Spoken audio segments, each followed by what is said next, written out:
Hello everyone, this is Godzilla Wolf 1, and I am back with another Sonic Frontiers livestream. Also, hello Riley. Anyway, last time we defeated Giganto, I think is how you pronounce the name. I don't know if it's Giganto or Giganto, I think it's Giganto. And moved on to the second island where Knuckles is just there for some reason.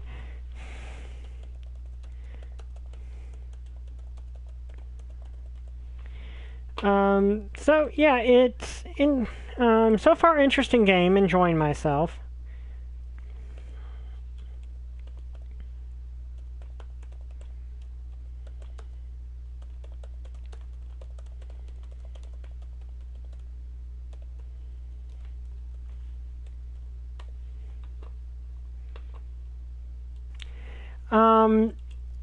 Also, forgive me if it took me a little bit longer than usual to set up. I mean, sometimes it varies very, very heavily. How often it takes for me to set things up. But in this case, it's because I got attacked by a dog. And my arm is kind of messed up a little bit. Long story short, neighborhood dog.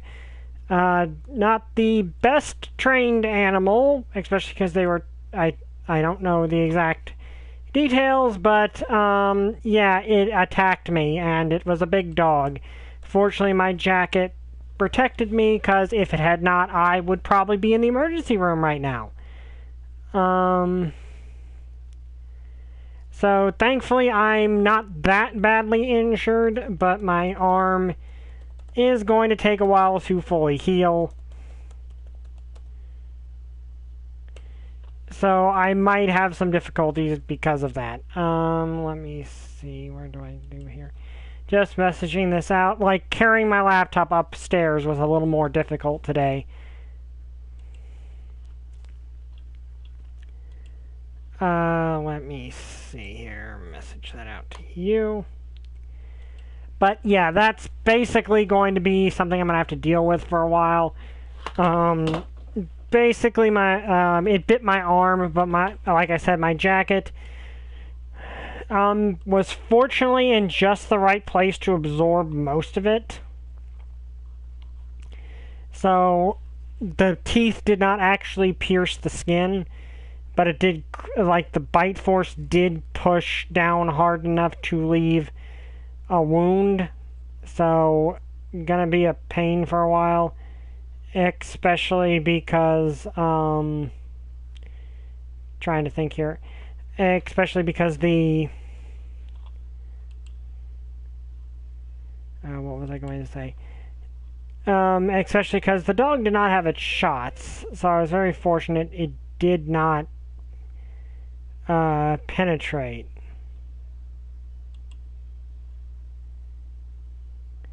Like, it did not penetrate the skin. Because the dogs did not have shots, which could have been really, really dangerous otherwise.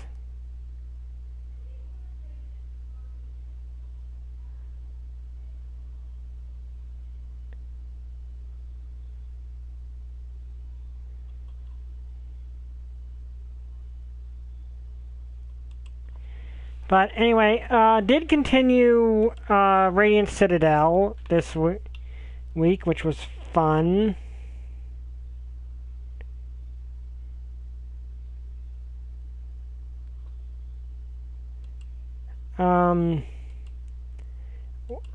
We didn't actually continue into the next portion of the next arc of the module. Because we were basically doing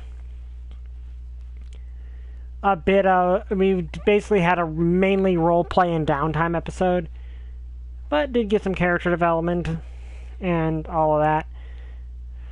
Also, our barbarian learned how to use telepathy, because he was a gem dragon born. And that ended up with him getting thrown off of the carriage we were on by upsetting the Bard and Rogue. Anyway. Okay, so...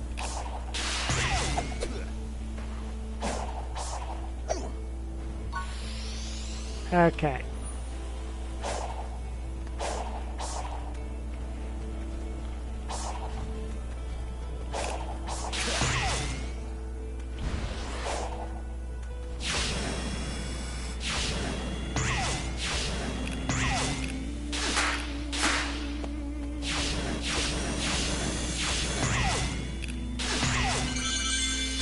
Okay, got that.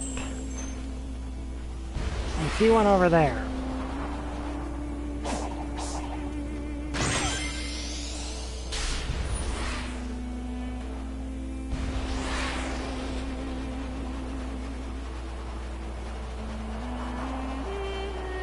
One thing I do think this game does very well is capture the speed Sonic is supposed to have. Because, don't get me wrong, other games did have captured the amount of speed that Sonic is meant to have, but this game just seems to do it a bit better.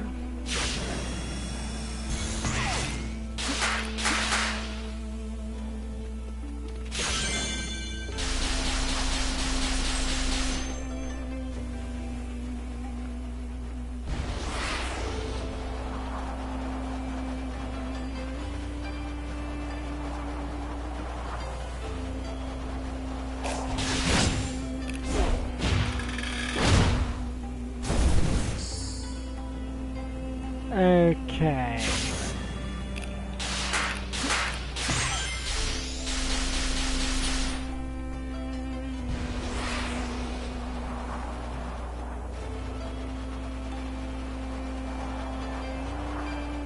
But yeah, I do like this. Yeah, and I will say one thing with the Radiant Citadel thing. I think I might have mentioned it before. I do use a DMPC.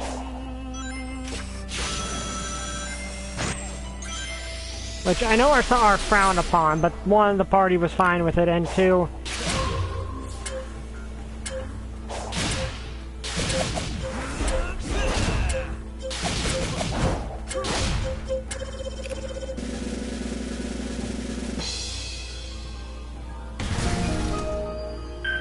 Okay. And two, I'm kind of in that role that you would want to be in for a DMPC where I'm a knowledge domain cleric, which, for those that don't know about knowledge clerics, okay, what is that? They're very focused more on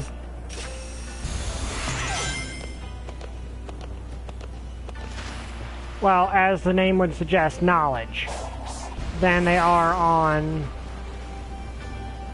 a lot of other stuff. So they're more knowledge broker characters, which is something that you kind of want. Oh, it's this guy. Do I have enough for you to upgrade it?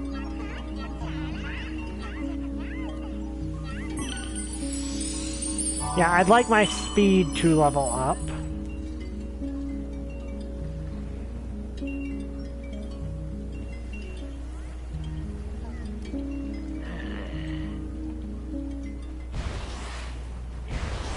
Okay, I can definitely feel this a bit of an increase.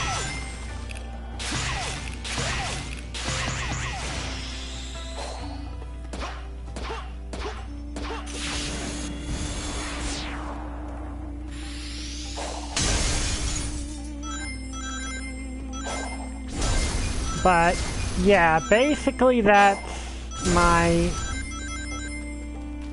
Ah, crud. Okay, well, didn't get all the rings. No big deal.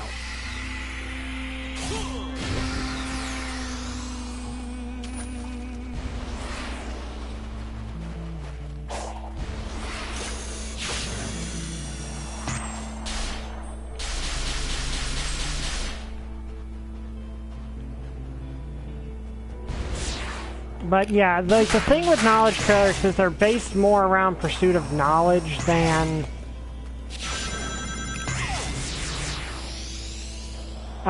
combat or anything. Huh? What are you?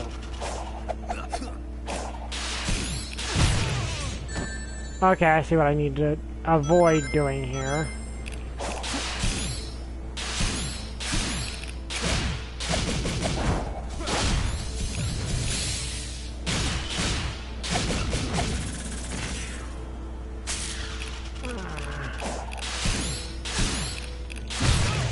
Of course. Okay, that is annoying.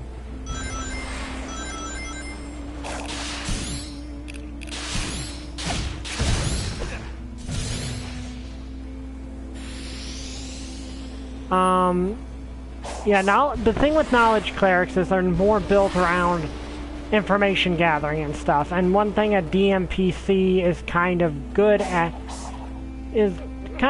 for is that sort of information broker role.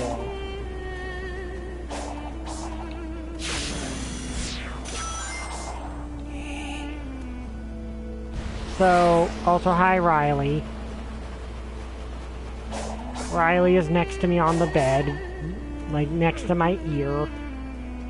So that's actually a good position for the information, you know, the knowledge domain cleric to be in, where you're sort of the one that the party can provide information to the party, because that's already your job as a knowledge cleric and a DM.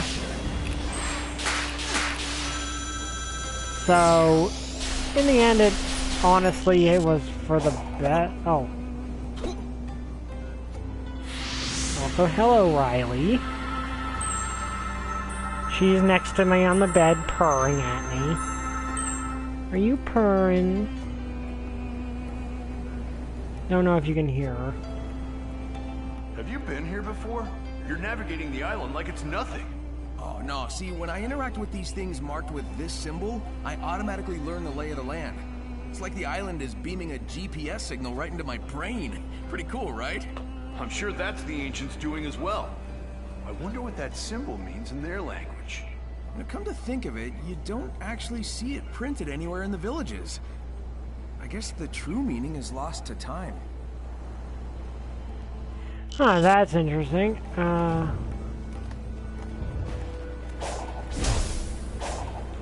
And what do I do here?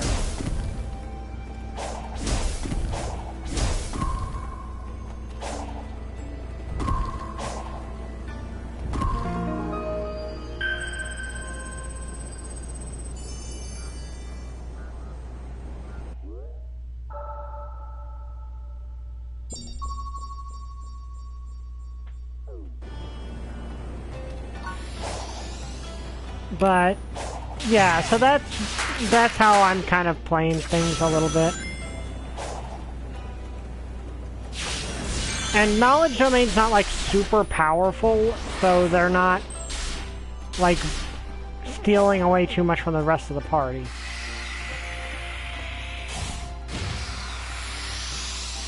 Also, I just like to have fun.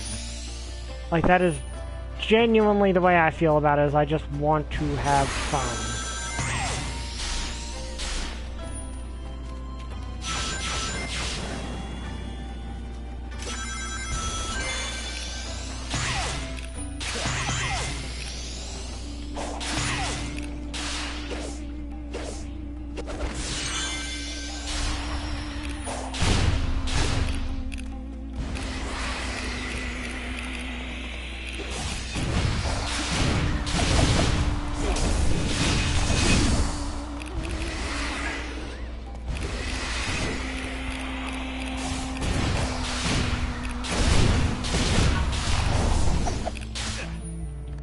Also, I completely forget my abilities.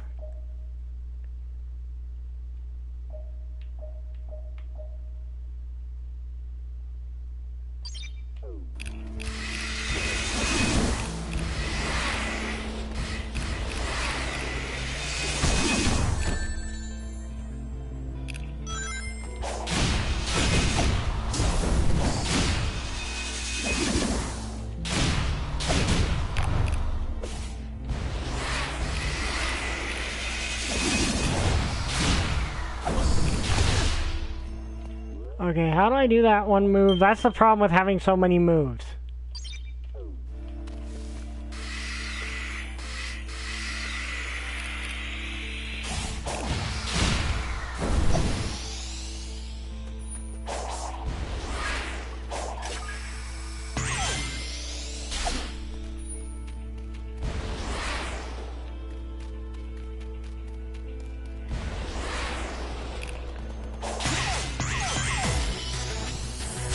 Oh, mini boss.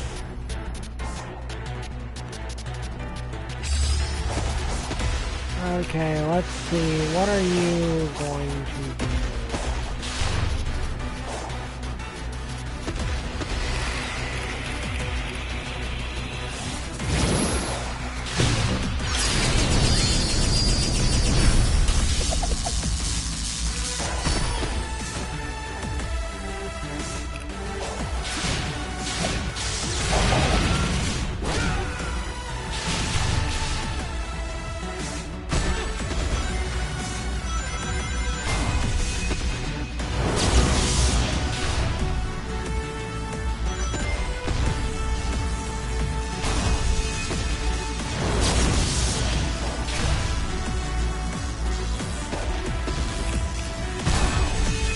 Ow. And I got stun locked. That's fun.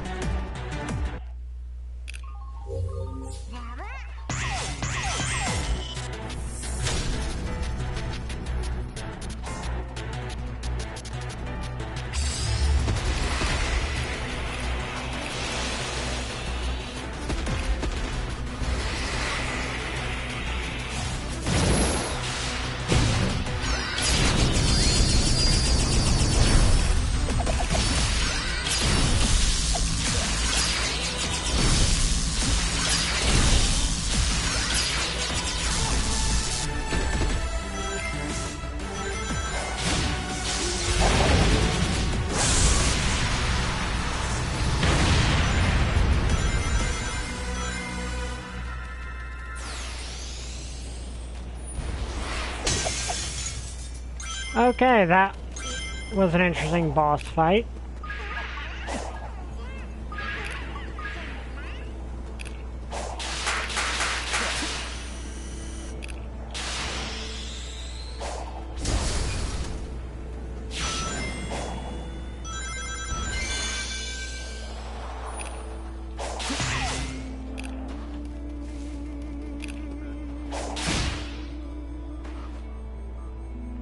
Okay, where do I need to get to?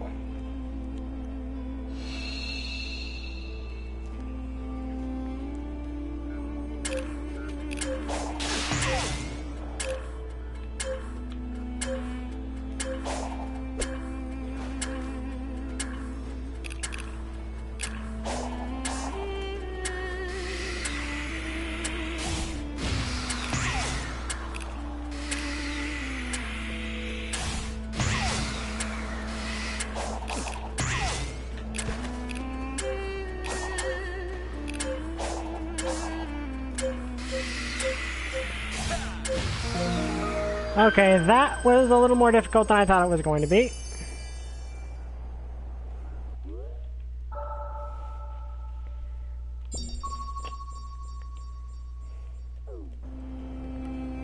One second.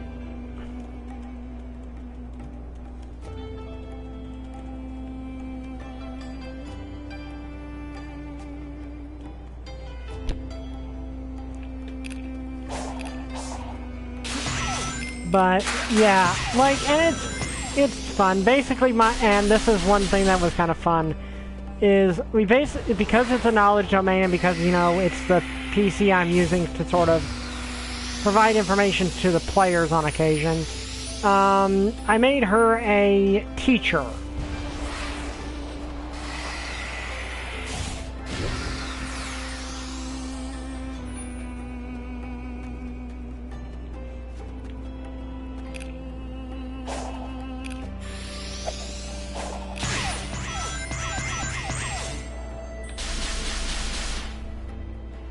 Okay, oh, is that one over there?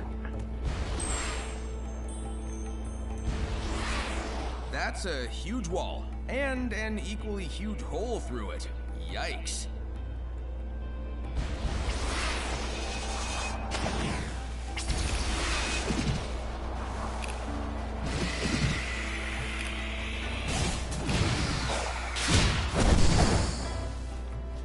Okay, that worked. Basically, she's a my character's a knowledge domain teacher, so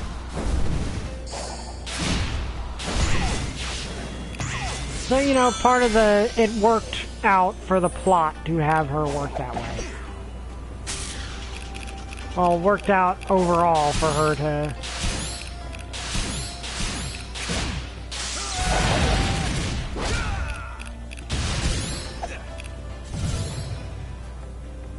Okay, that was cool.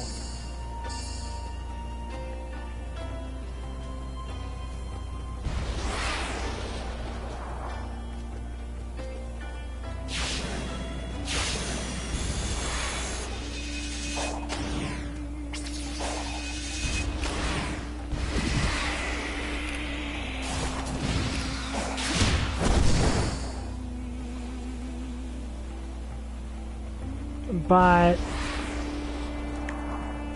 Which led to, you know, me, the barbarian wanted to, you know, figure out how his, you know, in-universe, have my character explain, you know, how his powers work and stuff. And everyone got a kick out of that because they're like, well, yeah, you got an excuse in-universe to explain how your character's powers work.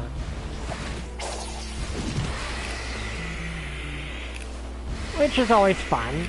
And I got to have some moments with the other characters, like the part, one of the we've got two rogues. We've got a swashbuckler and an arcane trickster, which, you know, are different enough for, you know...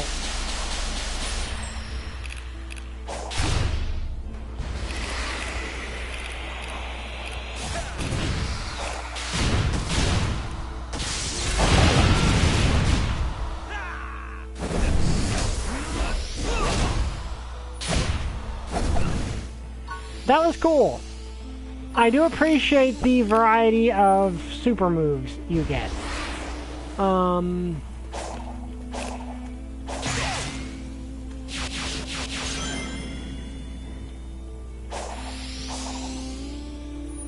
how do I get up top is the question I have. But, yeah.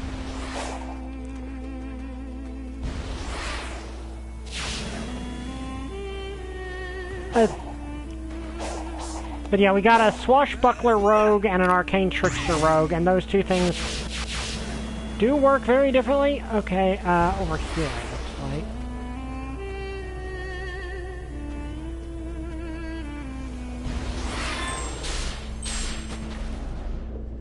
Oh, crud. We're at the bottom of the ocean.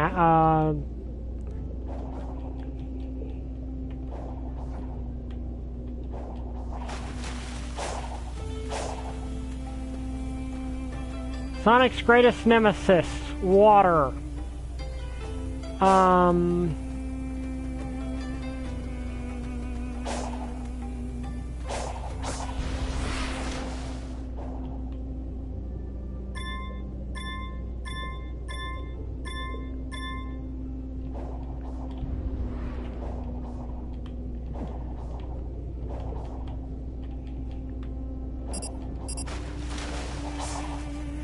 You know, Sonic, of course, cannot swim.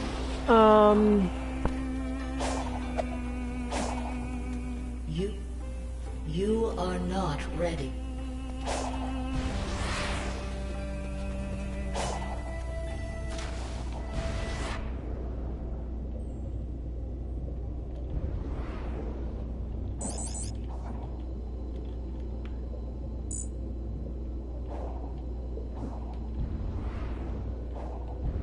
Okay, so I cannot actually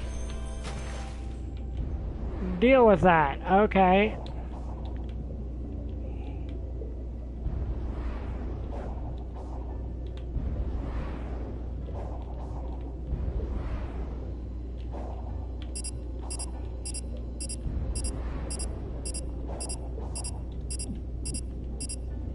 Okay then.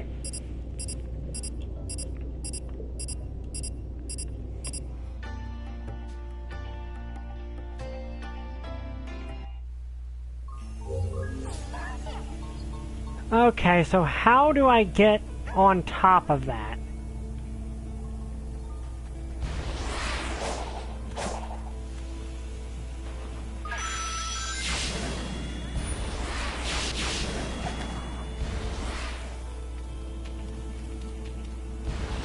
But yeah, the DMPC I'm currently using is literally a teacher.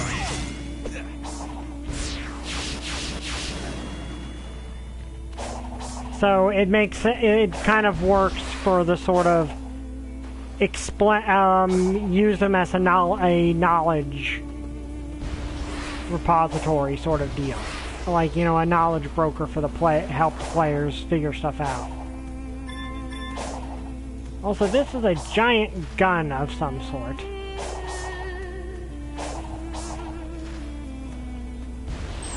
But yeah, so that's what we're doing. And it just led to a fun role play. Instead of me just kind of explaining to the player how their powers worked and how to do things, I was able to explain via the character I was playing.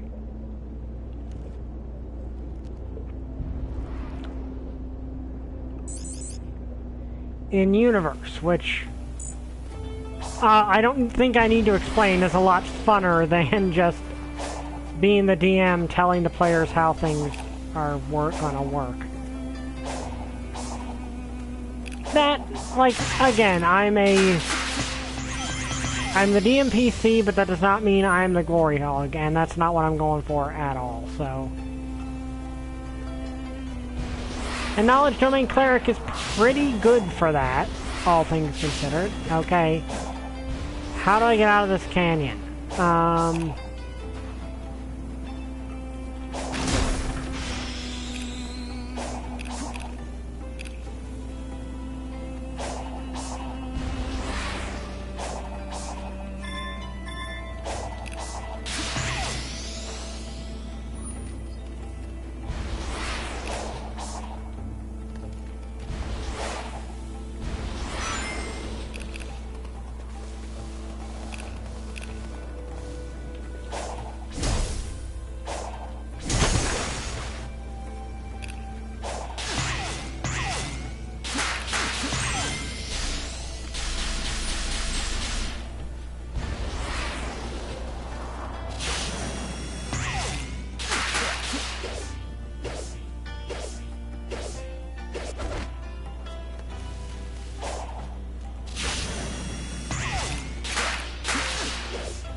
But yeah, it led to a cool... You are... led to a cool little, like, kind of Easter eggy thing. Well, not Easter egg. Moment where after we, you know, defeated the Soul Shaker that we were fighting, you know, we had a lot of cool moments with that. But the fact that, you know, it dealt with the pain of losing a loved one because one of the quest NPCs was the friend of the person that died, you know, the being that died. I mean, the person that ended up becoming part of the Soul Shaker. It led to some interesting things where I could have because part of my character's backstory is she lost her husband to a murderer. And, well, you know, seeing someone deal with the pain of loss, well, kind of brought that to the forefront, and that led to that, you know, finally, you know, coming out to the party.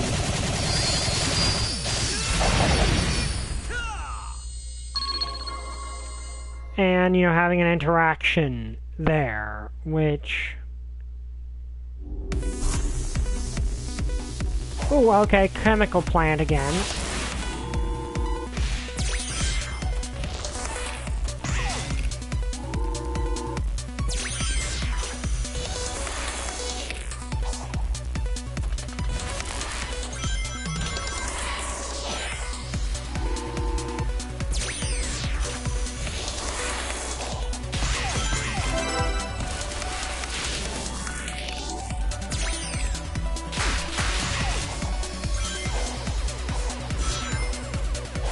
And, you know, that kind of... And I got a ring by complete happenstance, so that's nice.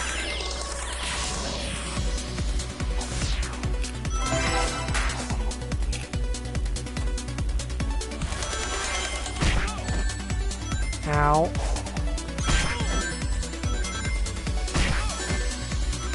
Well, I'm definitely not going to reach the finish line and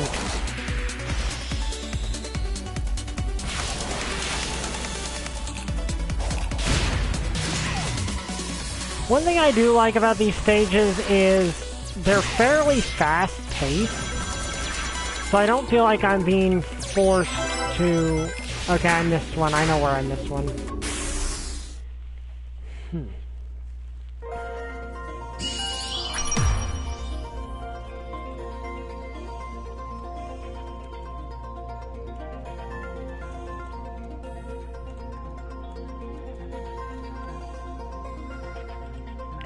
Okay.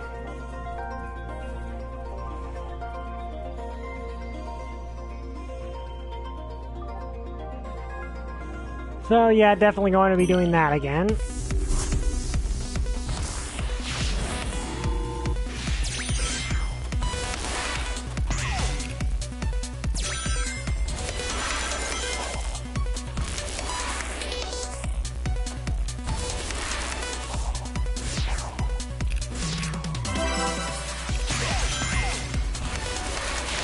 Okay.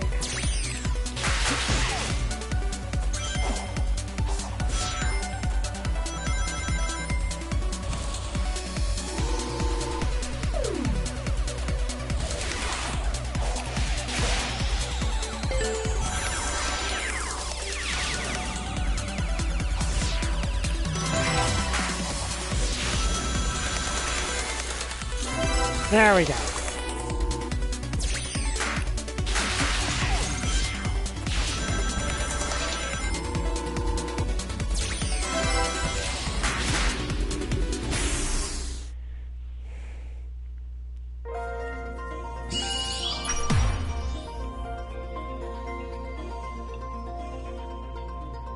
Okay,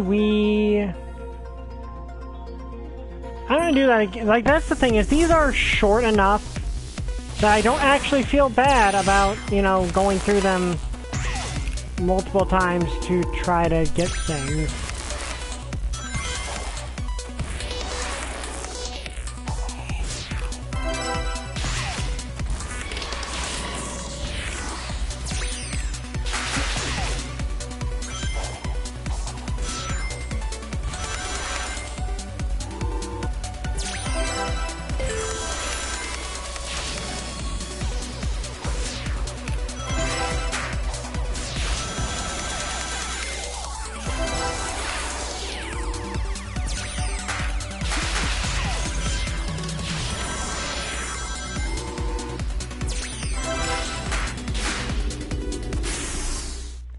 There we go. And got an S rank.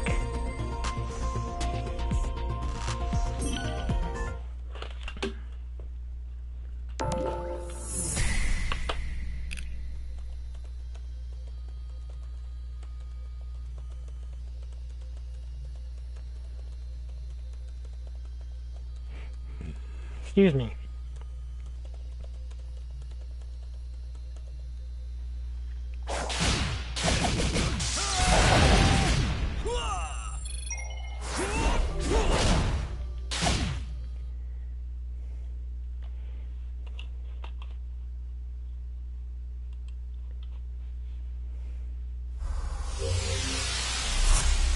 Okay. Also, interesting thing to note is, I know Legend of Vox Machina has been out for a while, and Season 2 just came out, which honestly is pretty good. One thing I do think kind of is interesting is when I do like the series, honestly.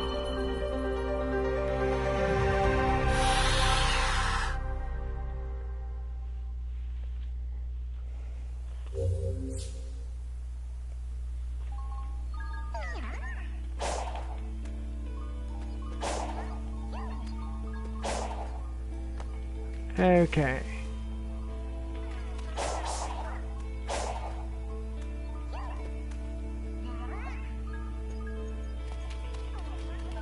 I hear the little things. Where are they?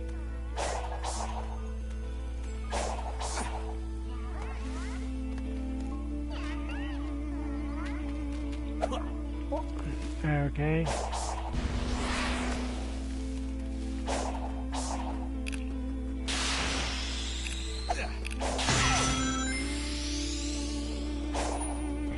But yeah, Legend of Vox Machina, pretty good here. Honestly, there are might surprise people that I like that, but it's so far been a pretty good series overall.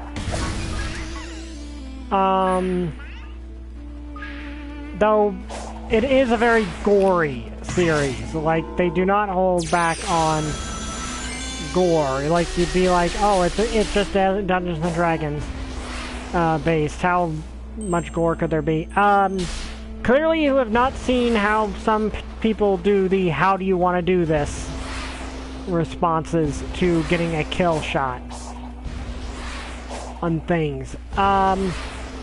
Yeah, I've seen some pretty gory kill shots from players, but in the short time I have played D&D. Oops.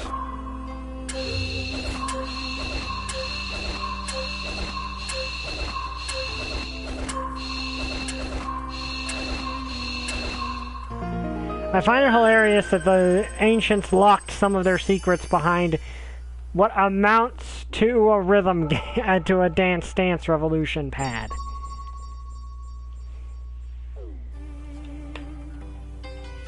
One second.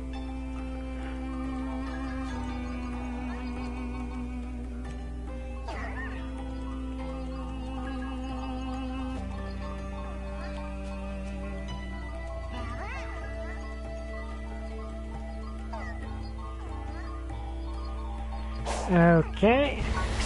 Also, hello.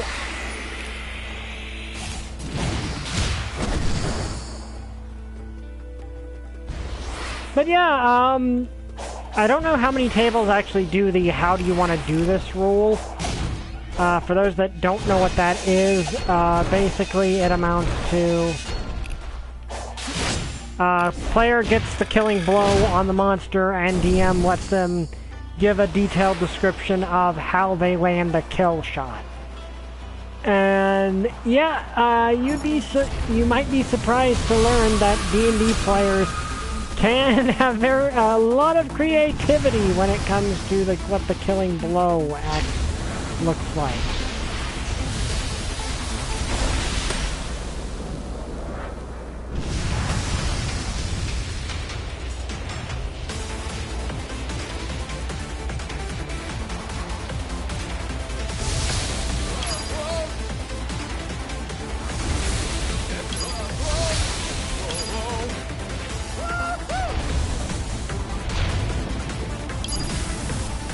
Ride 'em, cowboy!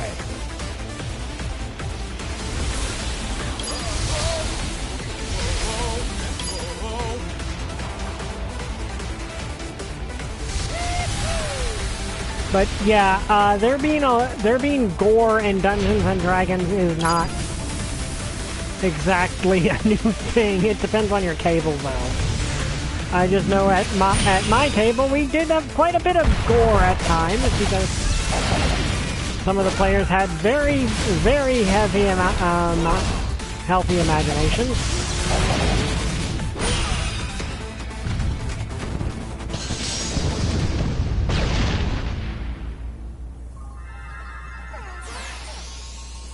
Well, that was fun. That is actually a fun monster to fight. So Legend of Vox Machina turning out to have a lot of be rather gory is not a surprise, but it turns out that Critical Role, and also let me address something that has been addressed elsewhere, but I don't know if everyone's seen it. No one get mad at Critical Role for the whole thing with D&D. Yes, they've not done a lot of statements on it, like, oh, I saw some person, well, I'm actually not going to go too much into that because the guy did take back what he said, so I won't actually, rag on him too much for that. But I have seen other people ragging on Critical Role for that. They are under contract with Wizards. They literally cannot say certain things or risk being sued. So don't be angry at them for Wizards, you know, stupidity. They're probably as frustrated as the rest of us are. Okay, got the full power, the max rings. Also, am I the only one that thinks that notices that was probably taken a bit from... Okay, what is this?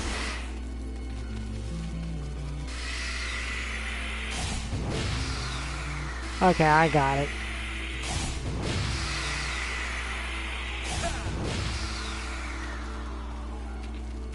From the Sonic movie and Sonic Super Mode there. Well, okay, not necessarily Super Mode, but like when he uses his powers at their fullest and gets all the lightning and stuff. I think that's what reminds me of it. But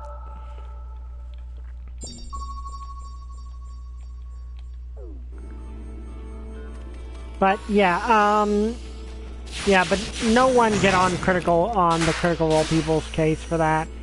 It is decidedly not their fault in any way, shape, or form. So, just no one get on their cases for it.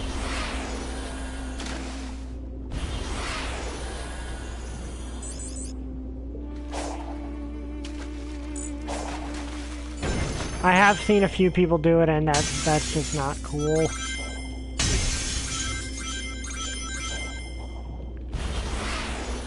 Because every indicator I've seen is that the Critical Role people are actually really nice people. Except for the one... okay, there is one person who is formerly part of the crew that we won't talk about, but he's not part of the crew anymore.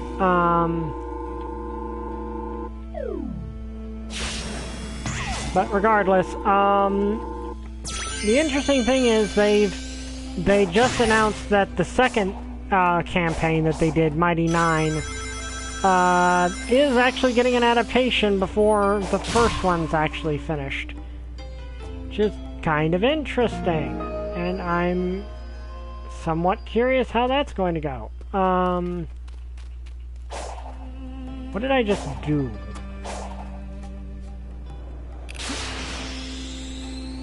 Oh, or is it just an easier way out of the pit? Okay.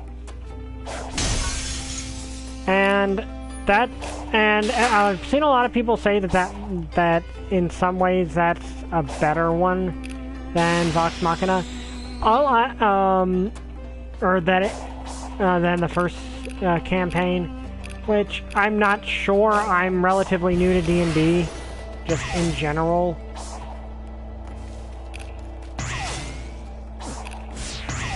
Like, I know it's another fandom where I feel like there's a divide between which parts of the franchise you're allowed to like.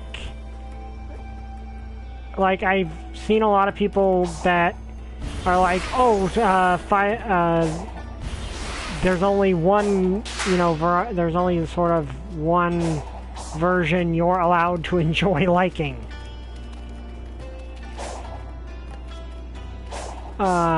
Personally, I'm like, if you want to like any of the versions and you can find people to play with you in any of the versions, then please enjoy yourself, have fun.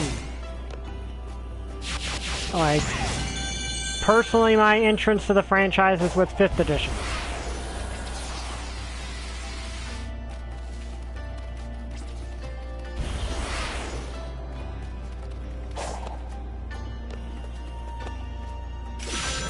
Like, I am well aware that apparently 5th edition is sort of easy mode compared to some of the other editions, and I don't particularly care one way or the other if it's easy mode or hard mode or what have you. I just have fun. And no offense to people who, like, that's the thing, if you like a challenge, right, if you enjoy a challenge, more of a challenging experience, and I know some people are like, oh, well, 5e's too easy. You then feel free to play play a more well, here, like, okay, I'm not bashing someone for wanting a more challenging experience. If you like a more challenging experience, by all means, play the more challenging version and have fun. You know, by all means, enjoy yourself, have fun. Just, you know, acknowledge that there are people who don't really... And no one I've actually directly talked to, none of my friends have gone into that territory, really.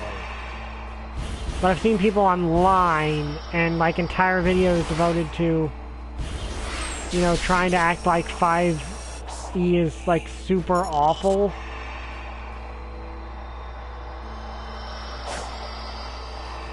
Which,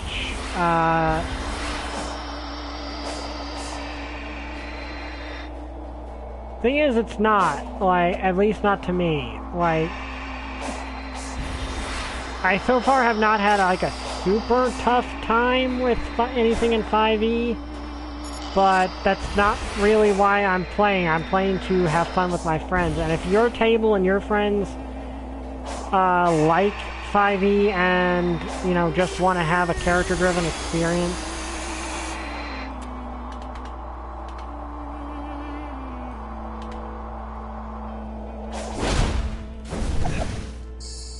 that's perfectly fine. Like, that's the way I see it. If you want challenge, like a big challenge, I guess you'd want to go with 3.5e from what I've heard. If you want, like, high stakes of death, essentially. Also, got 4 people watching. Thank you for showing up, whoever is watching. Sorry, it doesn't let me actually see that.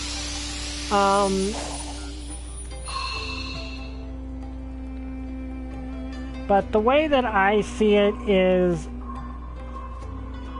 if you like, no matter which version of the game you like, if you are having fun with your friends, yes, even if you are playing 4th edition, which I know is kind of heresy to people, but I'm 100% sure there are people who unironically enjoy 4th edition. I just know that it's kind of considered sort of heresy to actually, you know, like 4th edition.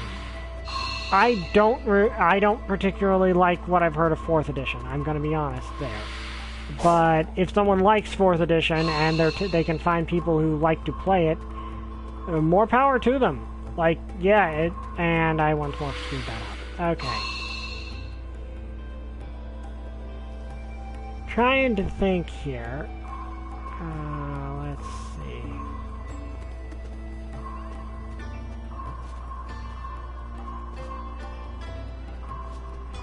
Okay, I think that...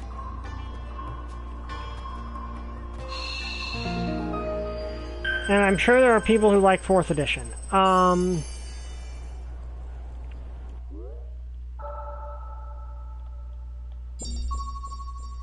But my point more is that it doesn't matter which version you like. Like, from what I've heard, 3.5e is probably a lot of people's favorite.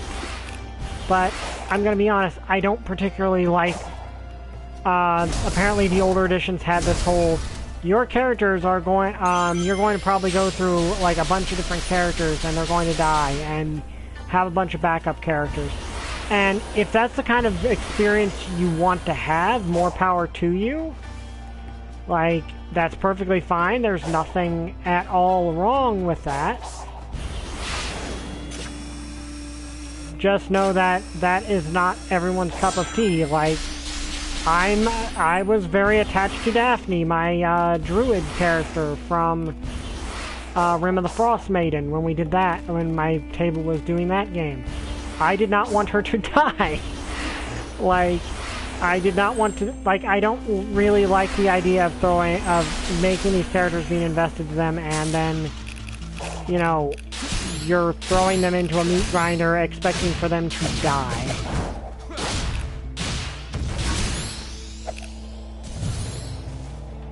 How am I supposed to get over there? Oh, okay. Hello.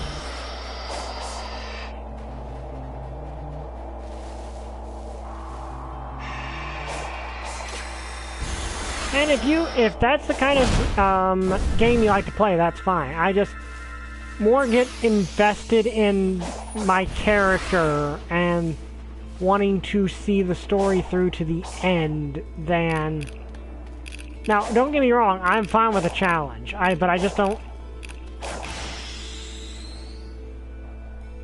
I just don't like my character being thrown into a meat grinder and just being told, have a bunch of backups, because you're going to need them.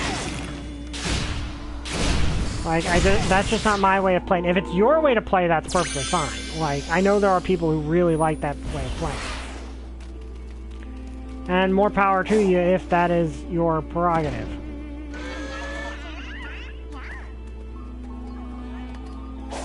Like, again, more power to you if that's the kind of gameplay you want to do.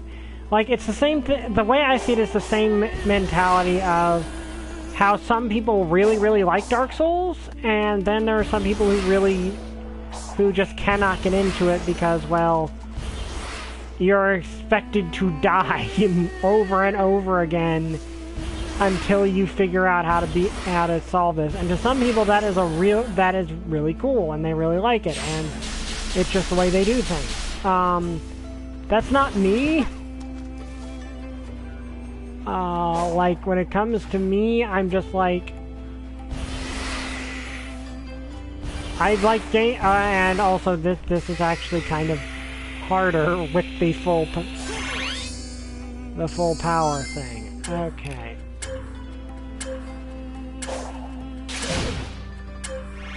Oh, okay, I forgot what I was supposed to do here.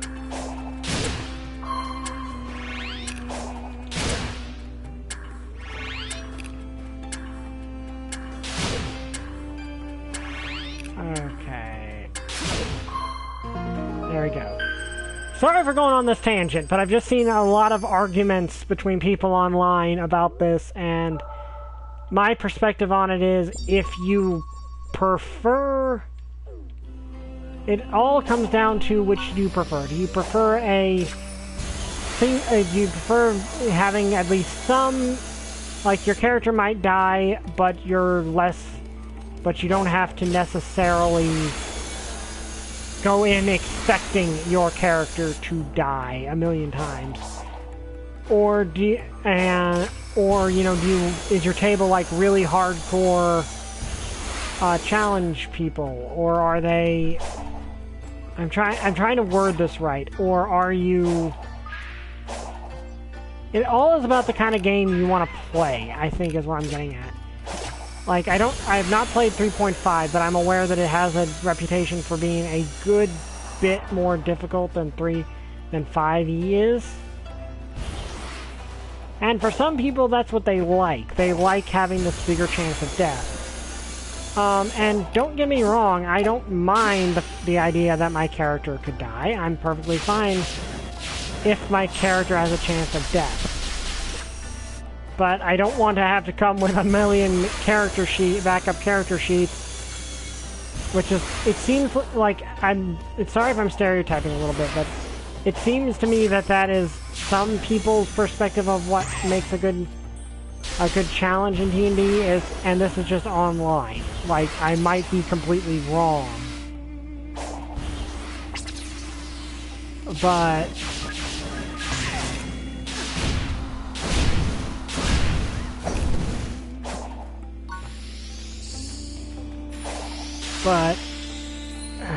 I'm probably putting my foot in mouth a little bit. But when it comes to 5e, I think 5e is a bit, from what I've looked up of the previous ones, I find 5e a bit more approachable and a bit more open, a bit more easier to grasp than I've had with some previous editions, from what I've tried to gather. Because I have looked into like 3.5e and stuff, and I'm sure to a lot of people it's perfectly comprehensible, but I personally find 5e easier to understand.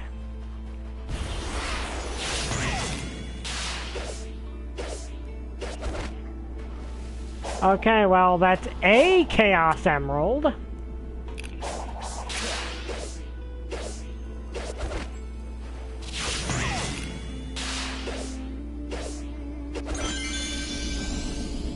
But I can't actually... But not the Chaos Emerald I'm allowed to access right now.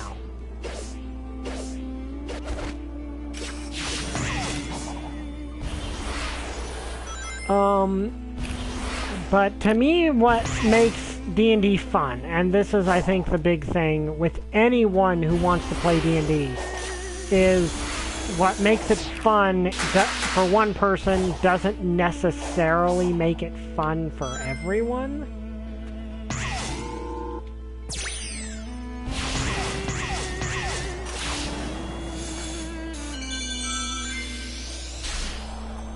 And now I'm even further away from where I'm trying to be.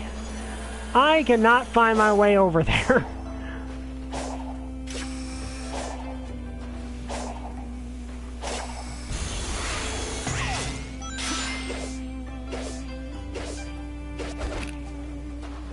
But for me, it's just I want to have fun with my friends, and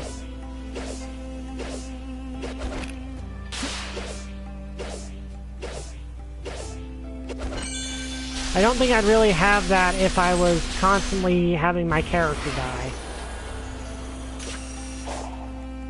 Permanently die. Like, and I'm gonna be honest, Ring of the Frost Maiden was not actually that hard. It wasn't, like, we didn't really have that much challenge to it, but I didn't feel like we really 100% needed it to have a good time. But this is all subjective stuff, and I'm not trying to stereotype. I know a lot of people just don't really care. Like, they can be just like, okay, I'm playing 3.5e, and I'm perfectly fine with that. Or doesn't matter if I'm playing 3.5e, 5e, or whatever. I know D&D enough, I can play pretty much any edition. I know there are some people who are like that, and honestly, that's honestly awesome if you are one of those people. And I'm gonna be honest, I wouldn't mind playing 3.5e at some point.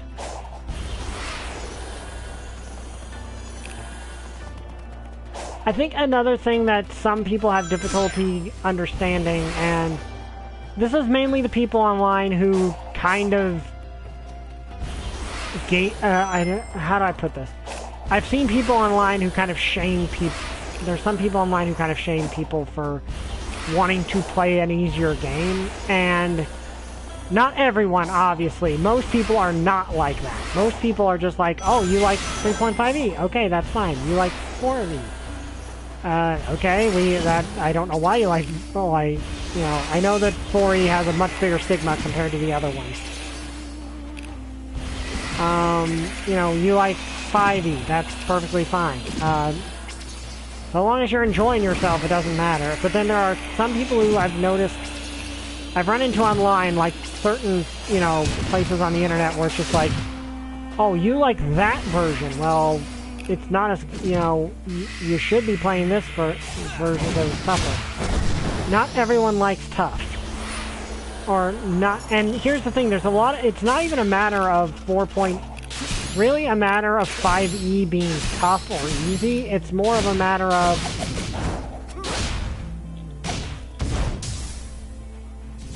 because you can if you know what you're doing, it's very easy to make a module of 5e your own stuff in 5e that is very, very difficult. I've heard of people doing that. It's just a matter of, what you want. And I'm probably talking if I'm wrong about like 95% of this, that's perfectly fine. I was honestly just really lost and not sure what to do.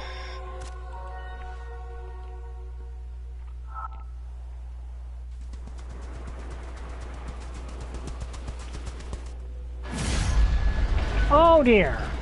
Okay, so there's the next Titan.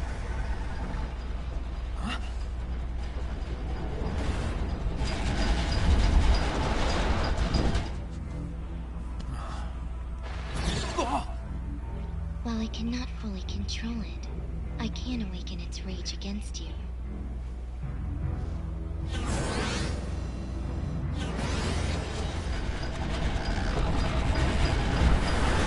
Oh dear.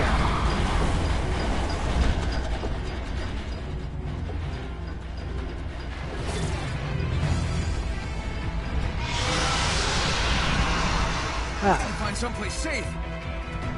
But it might also be a fact of the matter is that while Sonic is actually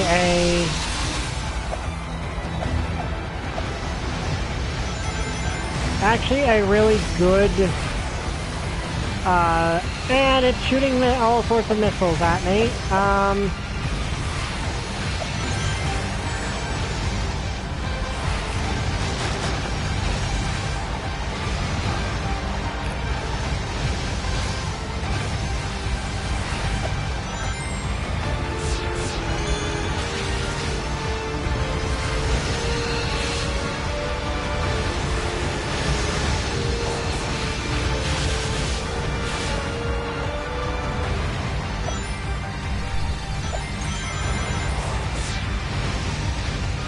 Like, I've been dealing with a lot, like, I'm a fan of all three versions of Spyro, and a fan of both of classic and modern Sonic, and multiple series where it seems like you're not allowed to, like, different versions, like MLP, there's that there's that very vocal part of the fanboy base, which, to be fair, is probably the minority, is most likely the minority. That if you like somehow G3 is the worst thing animation has ever conceived. You cannot run forever. Final warning. Leave. That was a warning?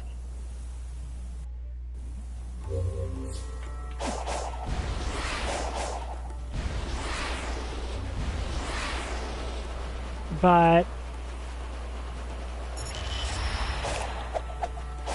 also, there's that thing again.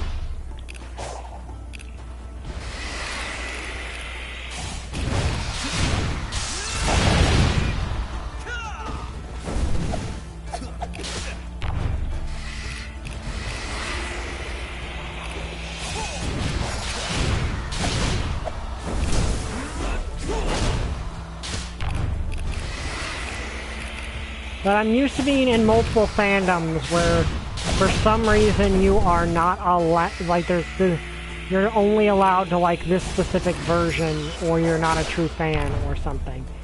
And I have seen that, some of that mentality on some of the places I've gone regarding D&D and that's not good behavior. Like, in any fandom. It does not matter which one we are talking about. That is just not good behavior in any conceivable fandom whatsoever. Wait, did it just take the Chaos Emerald?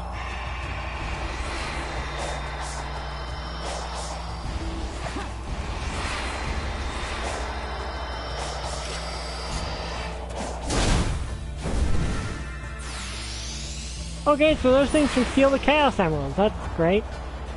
Like,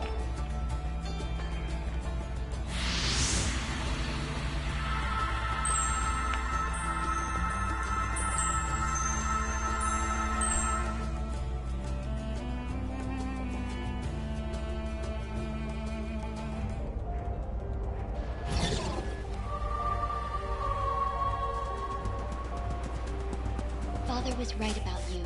You're reckless and destructive. I have no idea what you're doing. Hi there for a couple minutes. No discourse, no bartering, only elimination.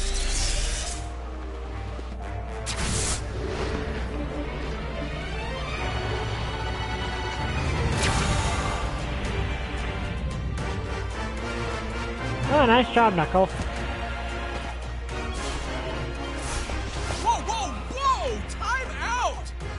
Time out! She attacked you! Yeah, it's kind of her thing. But she's trying to protect something. Or someone. I'm willing to help, but first I need to know what's going on. No, you don't know what you're talking about. You're too trusting, Sonic. No, I'm not. Trust me. Okay. And yeah, 4.4E is not well liked, like, at all, and I'm aware of that. And from what I've seen, I have no interest in playing 4E. Yes, you know, there are some people who who do, obviously there are going to be some people who like it. But yeah, I'm more talking about the 3. That whole divide between 3.5E and 5E that has cropped up, where you know, that crowd, that's more what I was talking about. Which, again, if you like one version better than the other, perfectly fine. Canyon's kept me prisoner for a while, too. Yeah, I can figure that.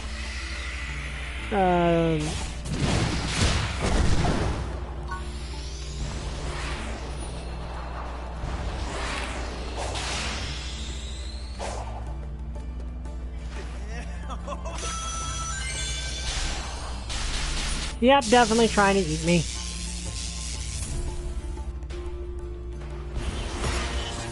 And giant enemy crab.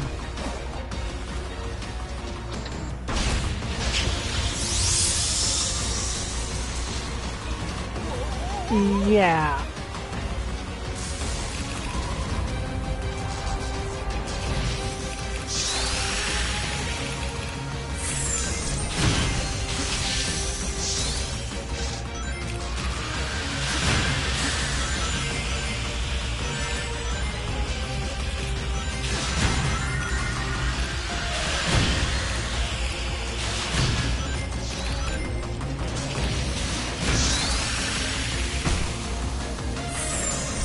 Okay, that thing's not going to be easy. Yeah, it is about streamlining the character generation. That is part of it, and part of the reason I do kind of prefer, in my opinion, 5e. If you only kill off characters when their arc is complete, there's never a sense of loss. Well, yeah, that is also true, but the issue with that is that's not how everyone likes to play.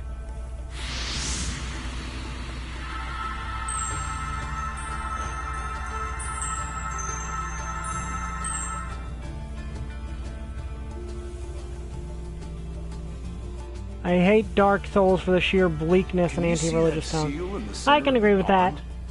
If we could pull it out, we could drain the water. The problem is, I'm still ghost-like, and you're useless underwater. Wow, thanks for the concern. Anyway, if I can jostle the device holding the chain, maybe I can get it to reel it in? Worth a shot. Just don't slip and fall. I can't haul you out. I like that. I like that interaction there. And yeah, there's a sense of loss, and I don't mind a possibility of character death. The thing I don't particularly like is it being a meat grinder where I'm expected to keep losing characters one right after the other. I don't like that.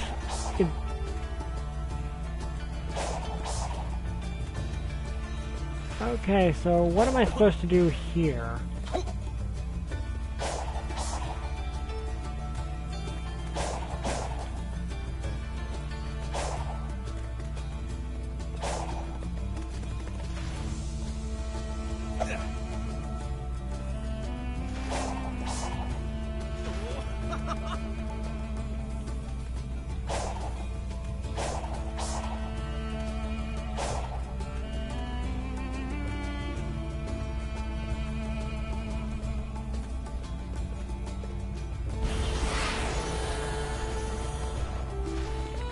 Like, I'm probably never going to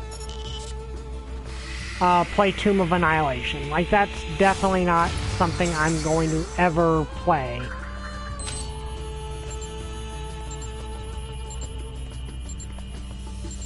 Oh, okay, so this is literally a missile. Okay.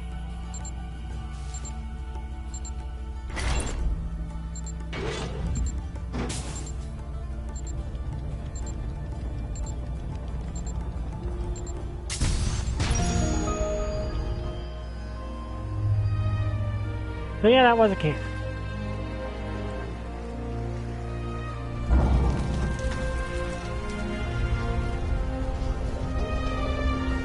But yeah, like I said, what I want from D&D is to have a good time with my friends, and I don't mind if my character has a chance of dying. That's perfectly fine. I just don't want it to be such a high chance of dying. I need to have a stack of backup characters ready to go.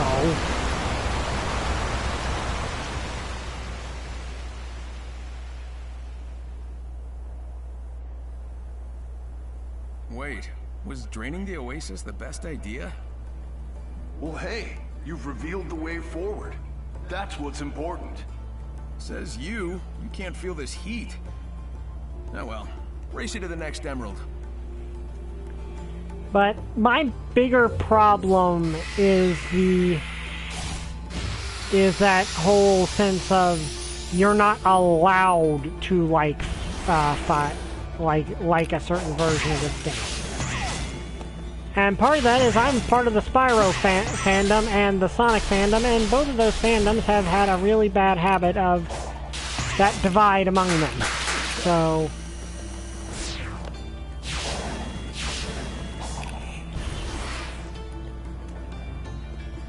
I'm kind of in that situation where I'm honestly tired of that fandom divide.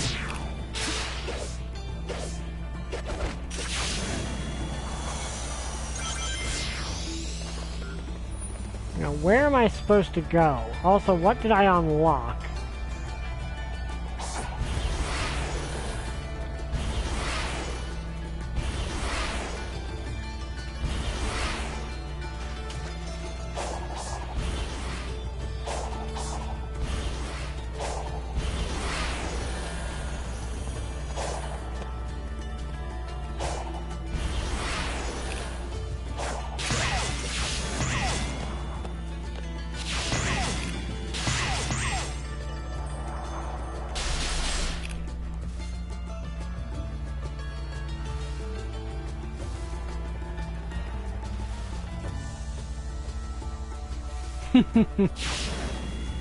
Yep, that is that. Pretty much what she did.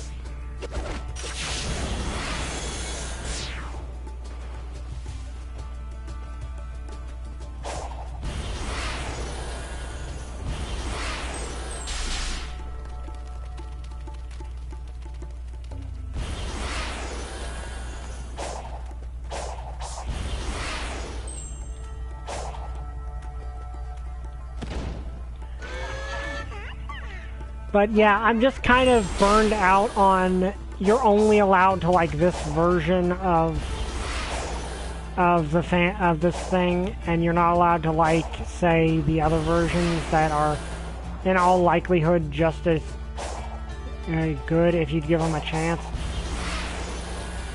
But if you like one specific version of something better, that's, you know, perfectly all right.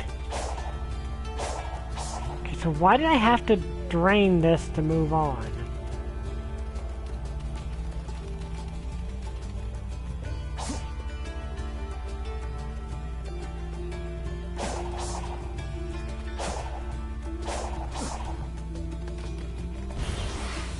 But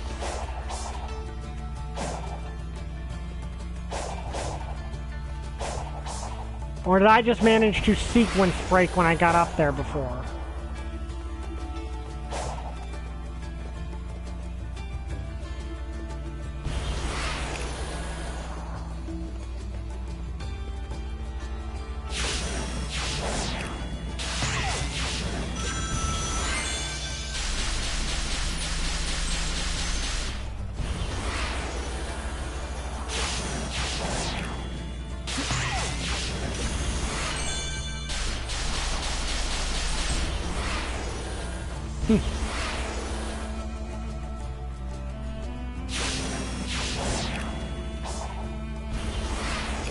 There we go.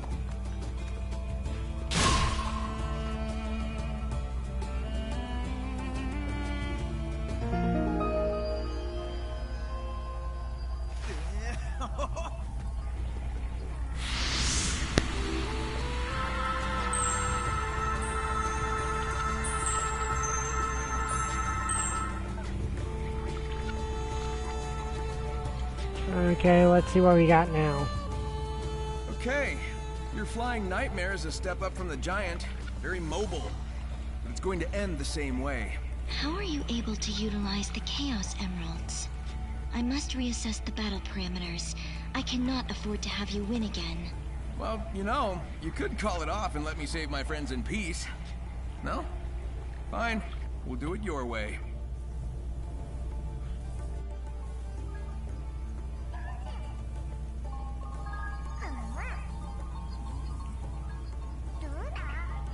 These things are cute.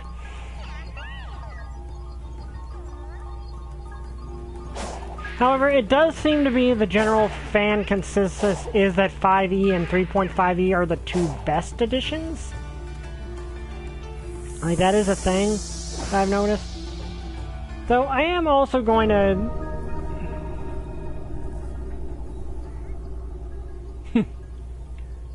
yeah, though... Actually, no, that's not entirely accurate. He did beat up the, he did fight the big bad of, Sonic and the Black Knight, and that was a girl.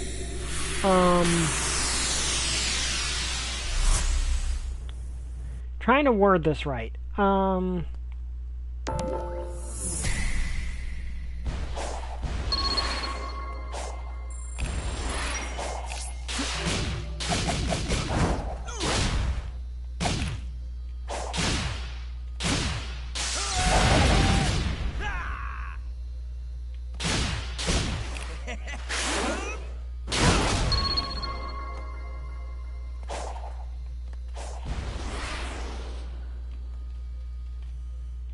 But, like, one thing I, like, is, the thing is, there are legitimately terrible adaptations. Like, there are adaptations that are genuinely awful. Like, for example, Velma, that new series that came out. So far, I don't think anyone is in disagreement that that is not a good adaptation of Scooby-Doo.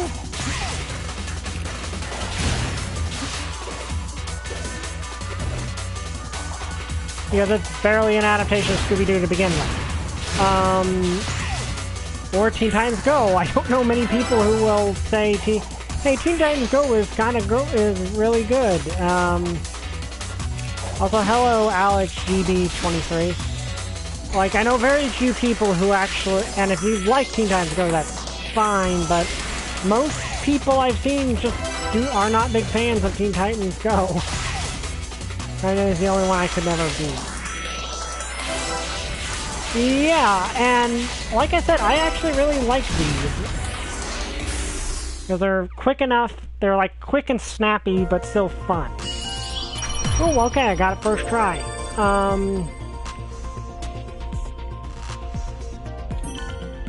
But, like, there are, like, and that's the thing, is there are adaptations that are very rightfully seen as really bad.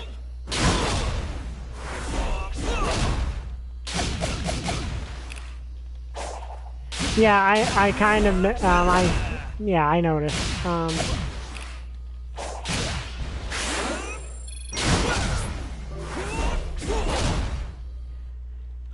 But I don't see, like, 4E seems to be the one that everyone can agree on was not very good. I'm sure it still has fans, but everyone can agree that it kind of went to, like, there were still, here's the thing though, there were still things that 4E did okay, and they kind of took that and put it into 5E when they made 5E.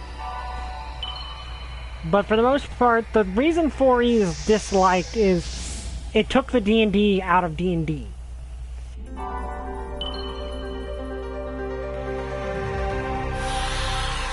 At least from, that's what I've been told. Sonic is useless underwater. Yeah, he is. And at that point, it's a problem.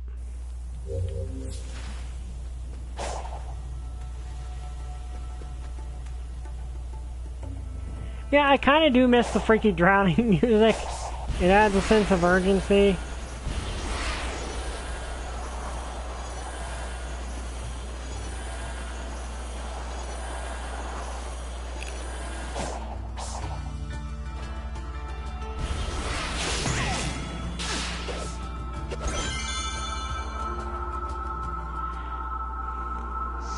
Yeah, I somewhat liked Fire Chase. Aside from the controls and reusing the level themes, they were still a decently fun addition to the game, in my opinion. Personal favorite is 4-2. Yeah, they're fun.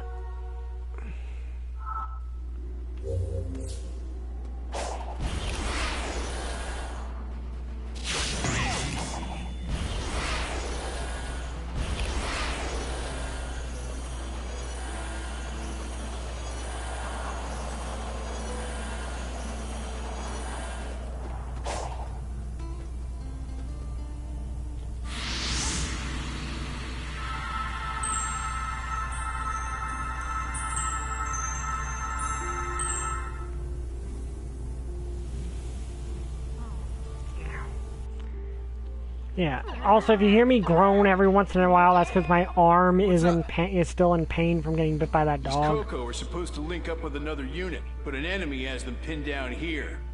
Aren't you supposed to be helping find the emeralds? I could do both. Hurry up if you want in on the fight.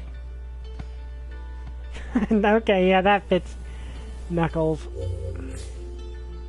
Take all the Coco back to Knuckles. Sonic can speed things up by carrying Coco, but the towers will also speed up. Boosting and dodging is not available.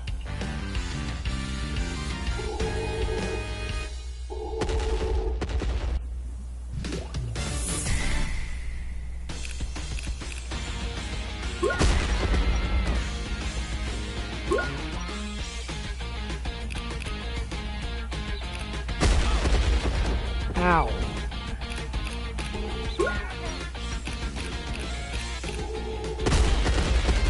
Okay, that just, straight up killed me without...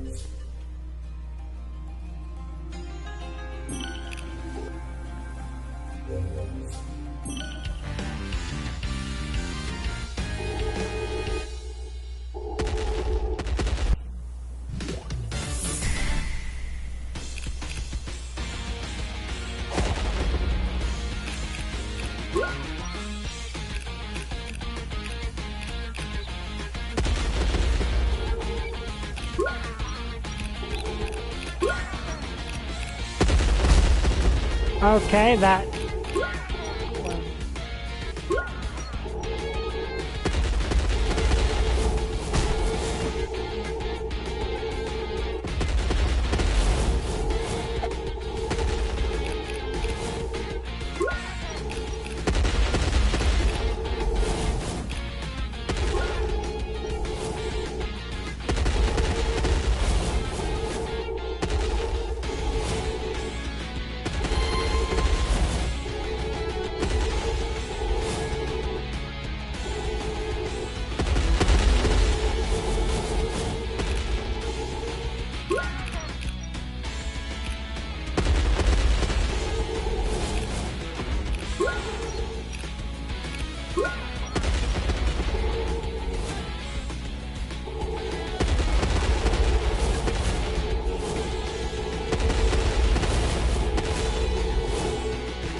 Okay, there we go.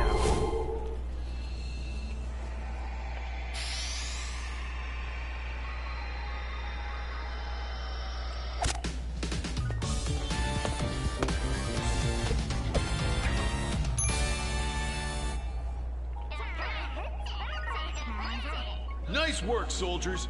Now let's link up with the main force. Yeah, you make a great supervisor, Nux. Maybe try fighting next time, though.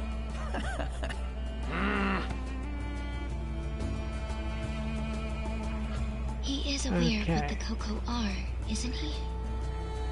Why does he try to help them when their fate is already decided? Now that's been pointed out, I can't help but, I can't unthink of how the pretty female bad guy always heals face turns and turns out to be uglier.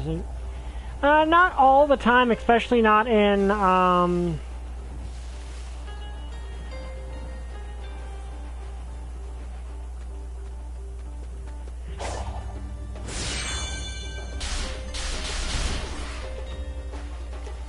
like if you like Kamen Rider and stuff doesn't typically do that all the time.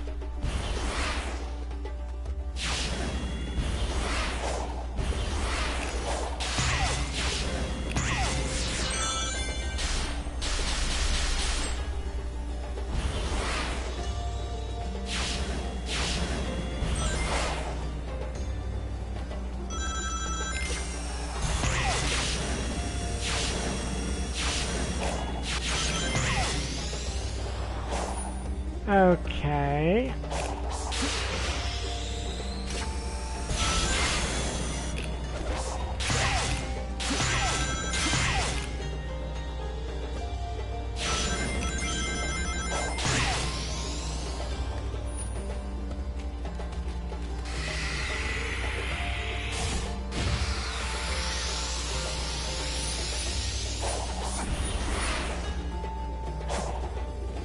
Yeah, it is. Okay, so over there is where I'm wanting to go.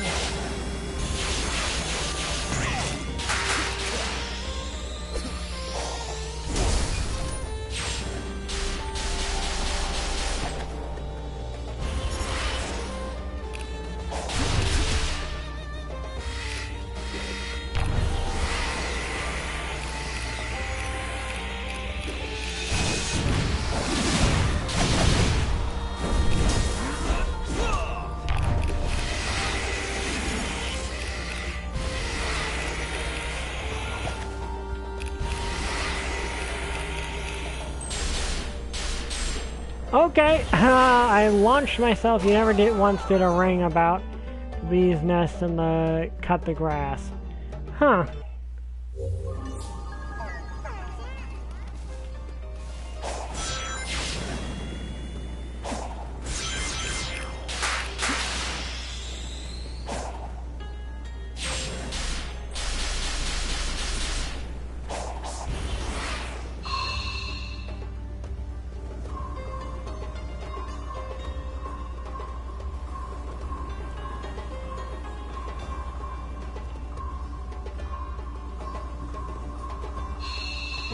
There we go. But the core of this whole tangent is it all is dependent on what you prefer in a game. And if you prefer, like, I know there are people who love having, you know, the meat grinder sort of thing. And if you do, that's, you know, that's perfectly fine.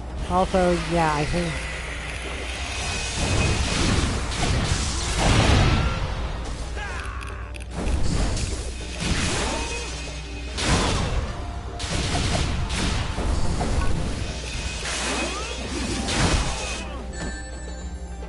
okay, I don't know how you managed to do that, but whatever.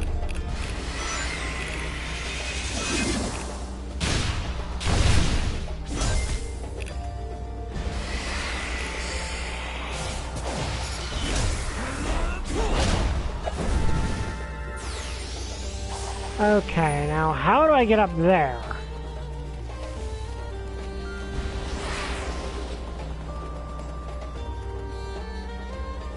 So the Coco are, why does he help them when their fate is already decided?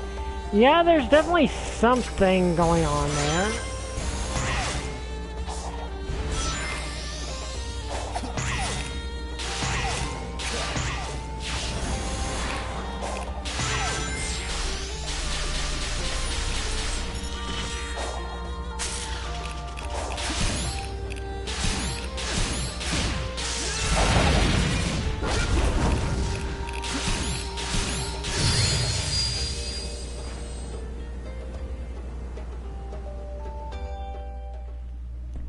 Ah, crap, one of these.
Yeah, that is an interesting concept.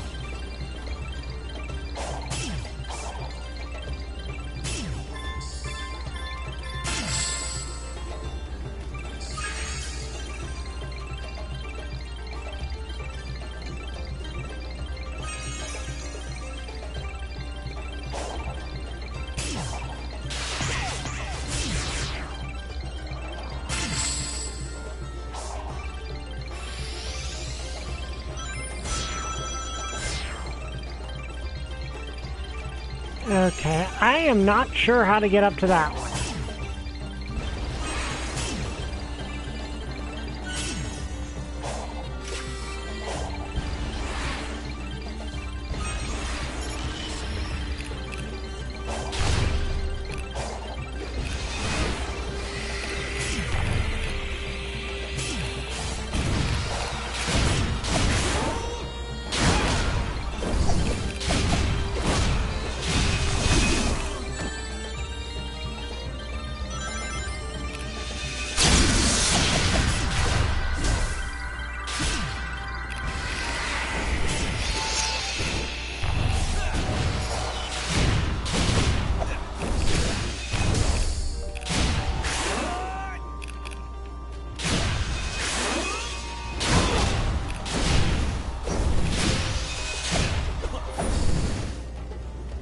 Okay, there we go.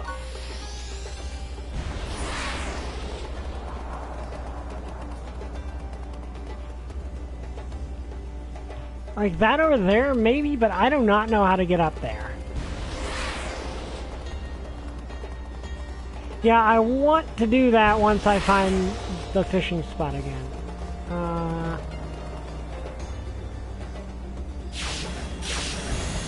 I do not know how to get to that Chaos Emerald, and of course.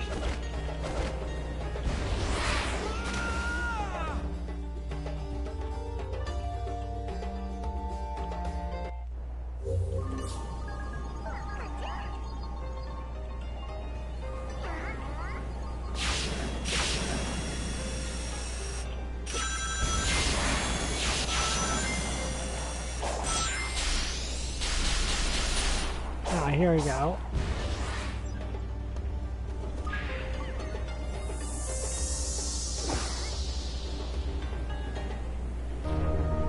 Okay, so let's do this one.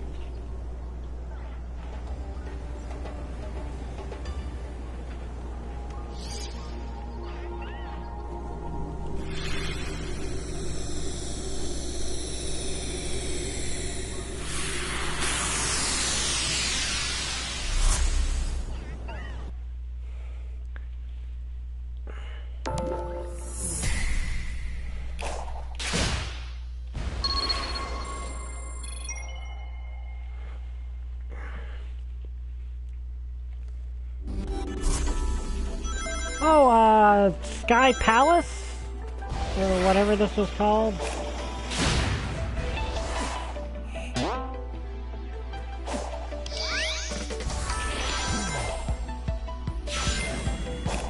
I think this was from Sonic 3 and Knuckles, maybe?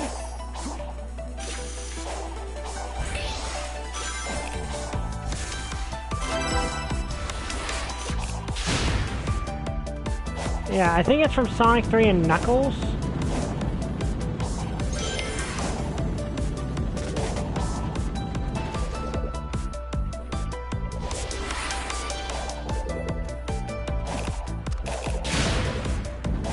And yeah, I know technically speaking, Sonic 3 and Knuckles is two separate, can be played individually, but let's be honest, whoever did. Except for people who could not afford to get both or beforehand. Like, once the second game came out, it kind of was just one of those things like no one ever considered it.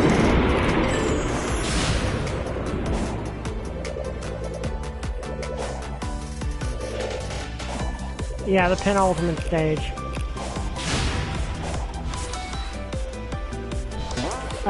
Yeah, if I remember right, Sonic just, you know, finished... I think this was also where Mecha Sonic was the boss fight?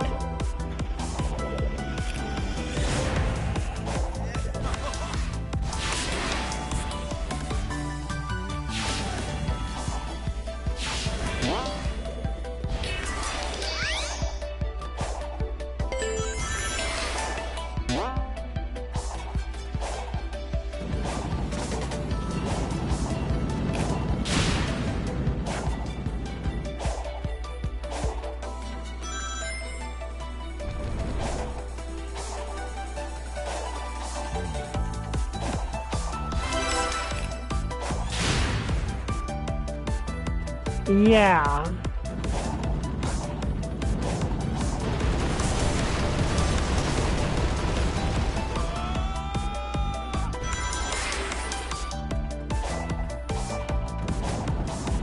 Well, I'm definitely not getting an S rank on this one. Ow.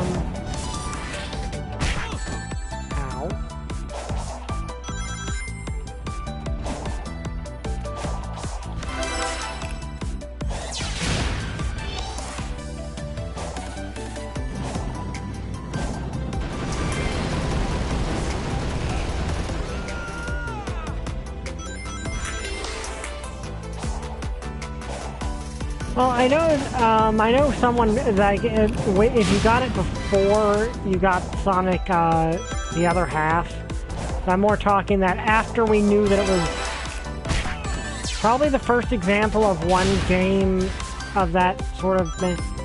way a game would be released, what would now be DLC, I suppose. Okay, this is annoying. Like, this part is just annoying. What is going on?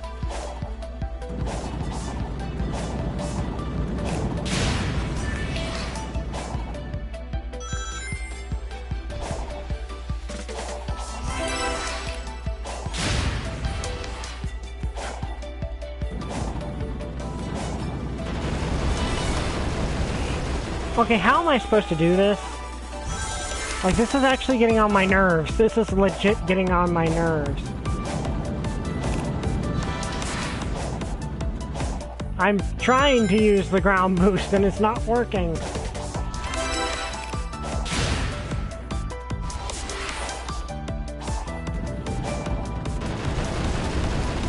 Yeah, I just used the ground boost. It's not working. What's going on here? Is this like a bug?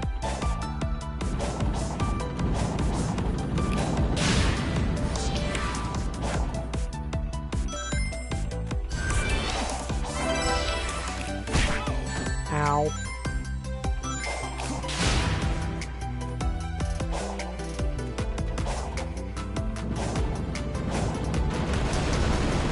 Nope, that didn't work either. Okay, I'm getting very annoyed. Like, this is actually really annoying.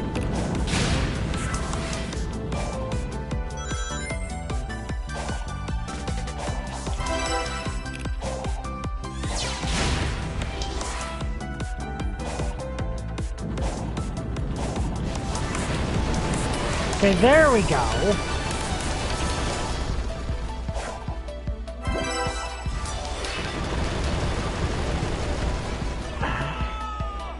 Okay, this is honestly getting on my nerves really, really badly.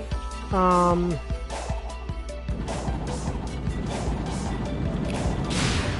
mean, I see what I'm supposed to do, but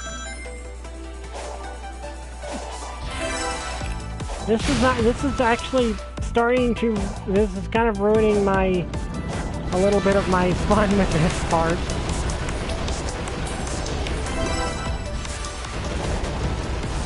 And let me guess, now I am just going to completely be unable to continue.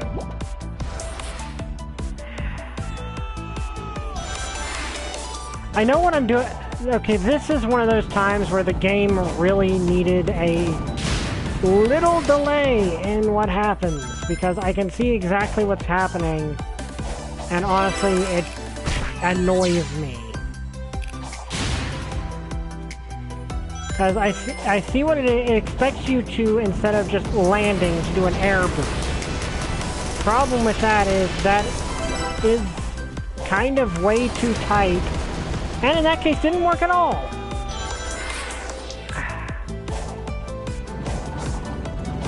Okay, this is not fun. This is not fun at all. This is just annoying.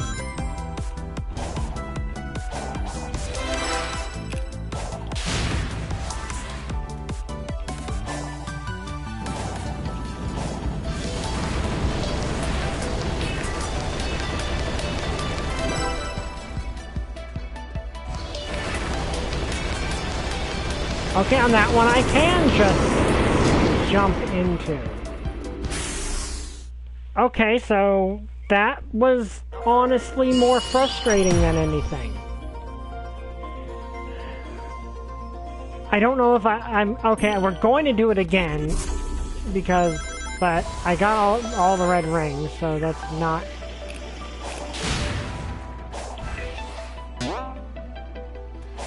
I'm not going to try... If I run into that much trouble again, I'm not going to...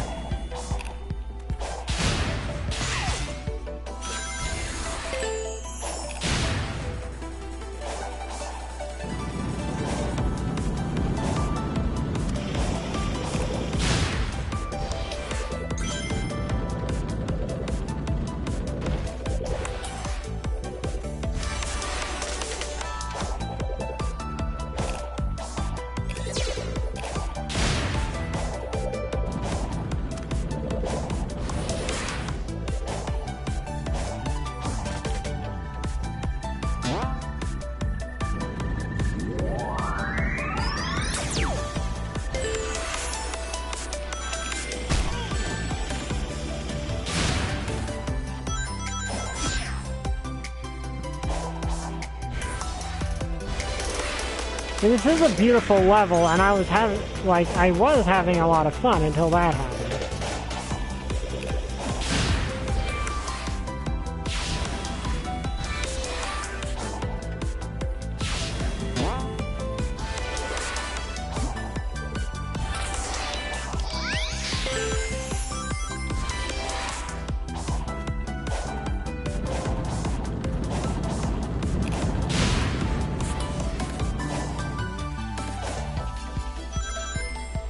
Yeah.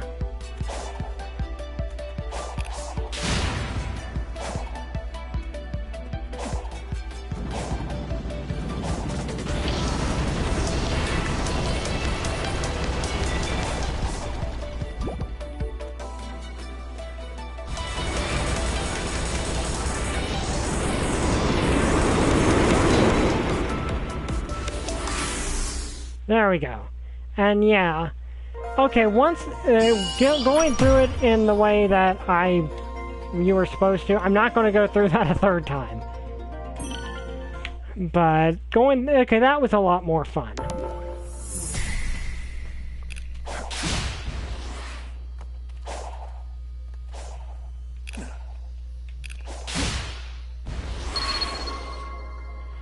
But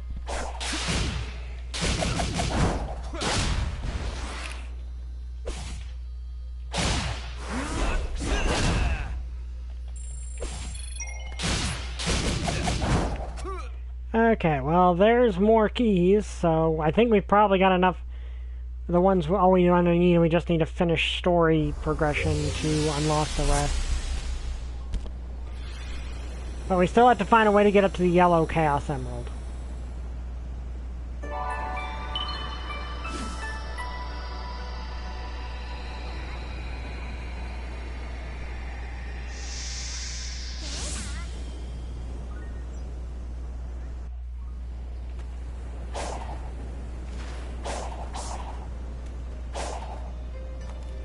I think over there is probably the best way.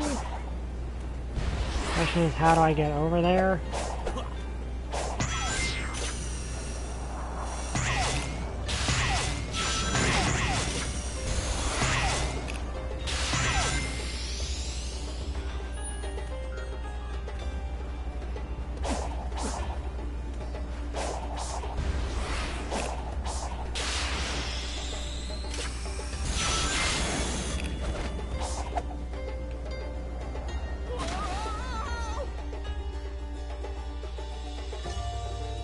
Let's see if we can grab the yellow emerald before we...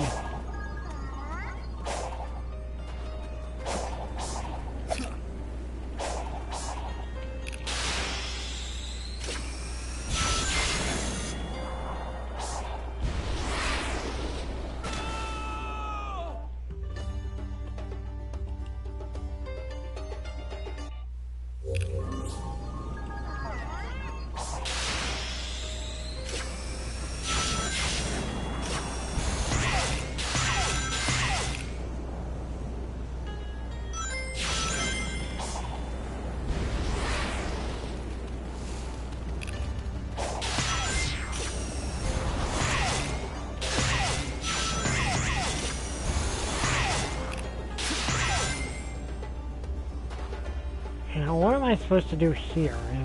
Oh, right here.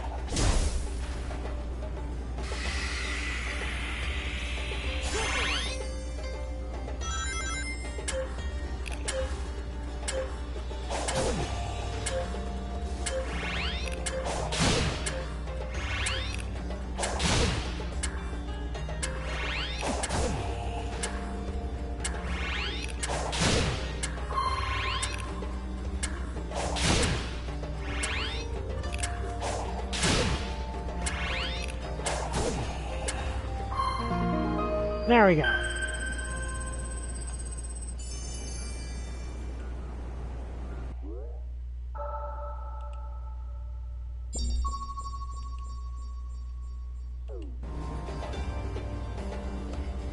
Okay, so there we go. Now what I need to do is I need to get over there somehow.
Okay, try to go to the oasis again.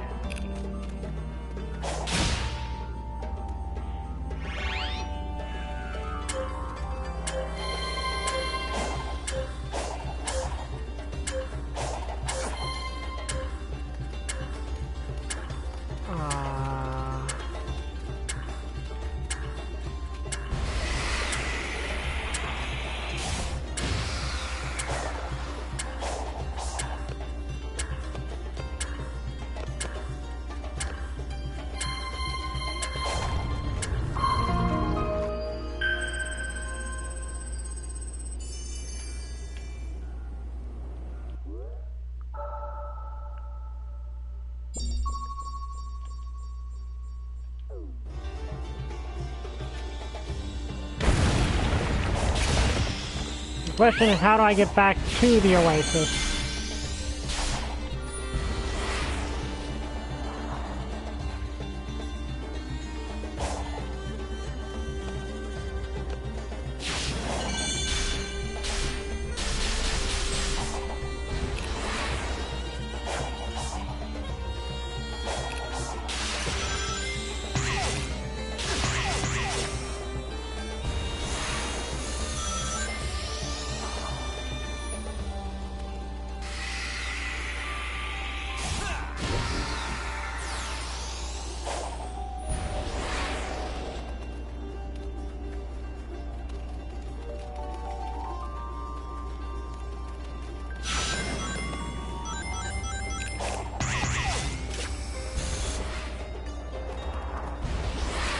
Okay. That's a boss fight over there, a mini boss over there.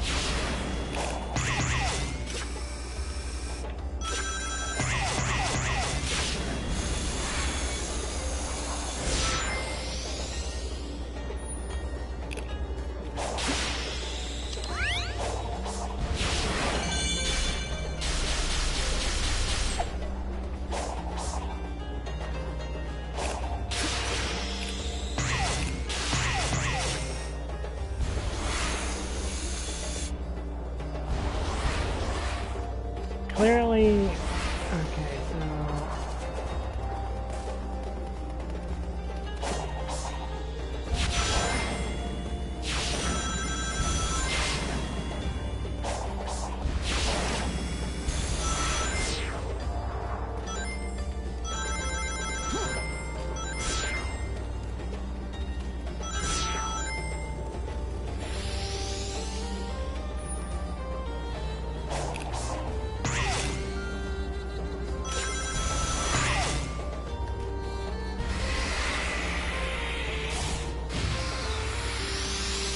Okay, I think...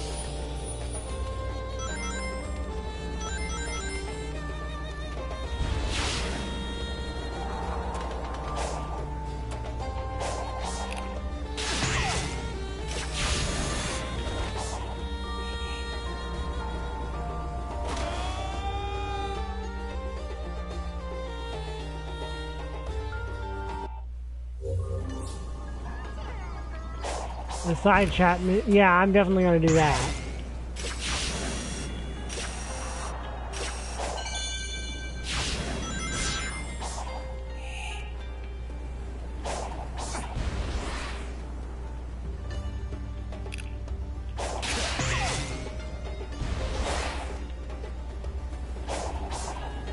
What even is this big...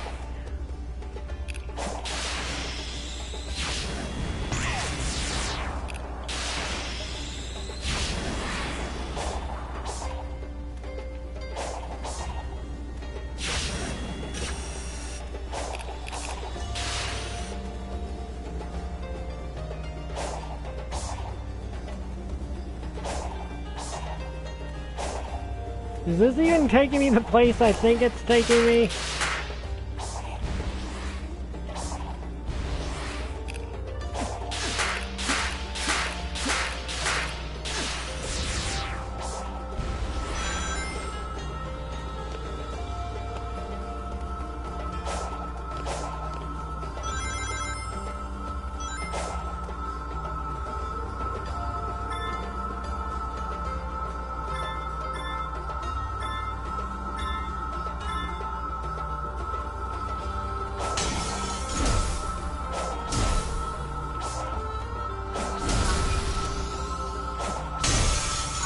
Okay, let's talk to you first.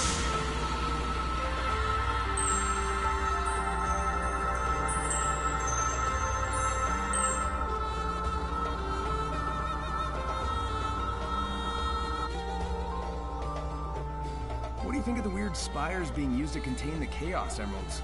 Contain? No. I think they're meant to protect them. Even harness their power. You've experienced yourself the limitless power of the Chaos Emeralds. Even if they didn't have them all, a couple would have provided more than enough energy to live comfortably. Enough to power the ruins, cyberspace. I wonder, if the ancients somehow lost their access to the emeralds, would that have caused them to disappear? That's an interesting question.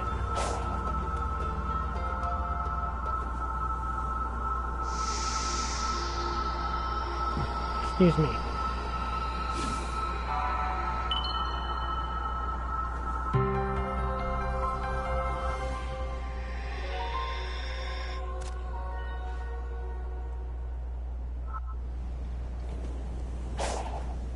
Okay.